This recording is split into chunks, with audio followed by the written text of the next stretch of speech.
Hi everybody, this is Arkady Frekhtman, a New York City personal injury trial attorney, and today I wanted to talk about what happened last Tuesday in New York City. There was a building collapse.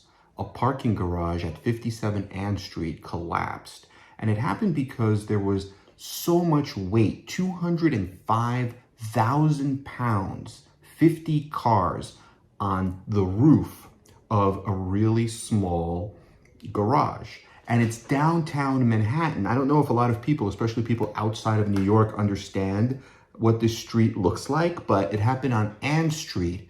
And if you go to Google Maps and you look at the street, it's so tiny. There's cars parked on the left side of the street, and there's like less than one lane. I don't even know if a car can make it through. Definitely not enough room for two cars to go head on and pass or parallel to each other.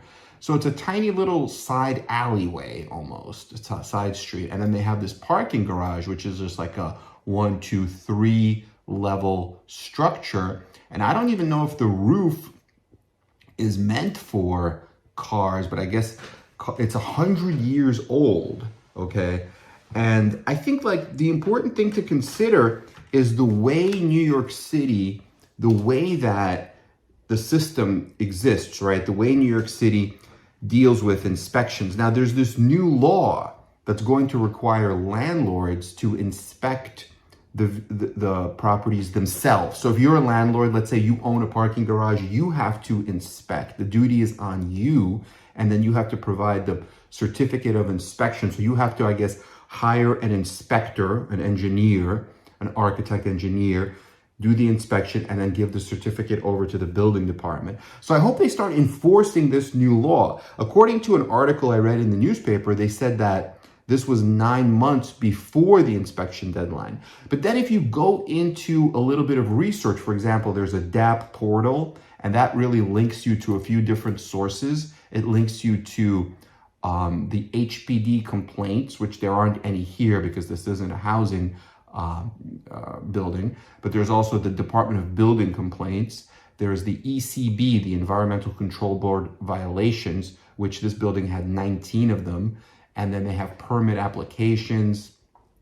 And actually, if you look at the ECB violations and you go all the way back to October 8th of 2009, you find something really interesting. There's a violation that says there's a failure to maintain the building walls, okay? Failure to maintain exterior building walls and or appurtenances.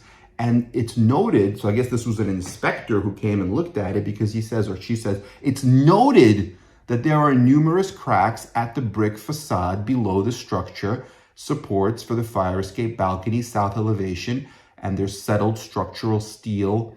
And then, that's basically the comment. So then they give them a fine, a penalty of $1,000. But the problem is that according to what I read in the New York Times, and this happened on Thursday, April 20th, there was an article in the New York Times, and what they talked about is that even though, they took out a permit in 2010, supposedly to correct this violation, nothing ever happened. Like they took out a permit, they started, then they got another violation for work, outside the permit. So maybe they hired an unlicensed contractor. I'm not sure exactly what happened, but basically what I'm trying to say is there's no deadline and there's no actual hammer. What they need is a hammer. They need to say, look, not to give them $1,000 penalty because look, this is a garage. To park there for one day costs $56. And if they have 50 cars on the top floor, the garage probably has hundreds of cars. They're making a lot of money, and it's a real estate in Manhattan. So the people who own it are multimillionaires. They probably have other buildings. So $1,000 penalty is nothing, right? That's like saying, give me a penny to them.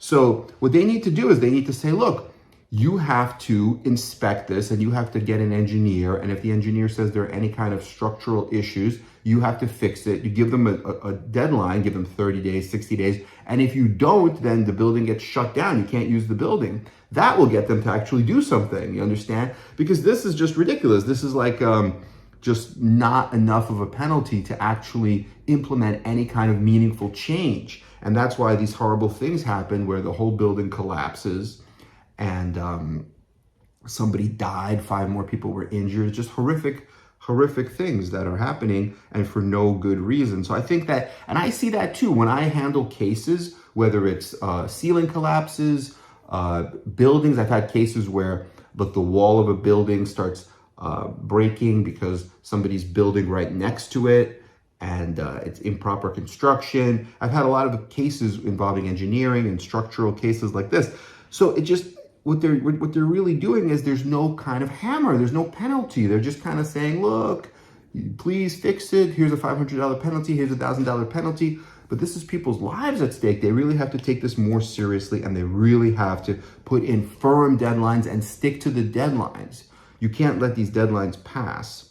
So basically, the other part of the article is they're saying that the district attorney, Alvin Bragg, is opening an investigation into any kind of criminal conduct. I don't know if it'll rise to the level of criminal conduct, but like we talked about, there's 50 vehicles on that roof, and the weight of those vehicles is 205,000 pounds. And the building is 100 years old. It was built in 1925, and it was used as a garage for 60 years, and it had not been inspected under this new law at all. And then what they think is the cause is something known as spalling. And to spall is kind of like a crumbling of the concrete. And it's caused by repeated freezing and then thawing or exposure to water and road salts. And you have all these cars up there. Some of these cars are electric cars, which have those electric batteries, which are very heavy.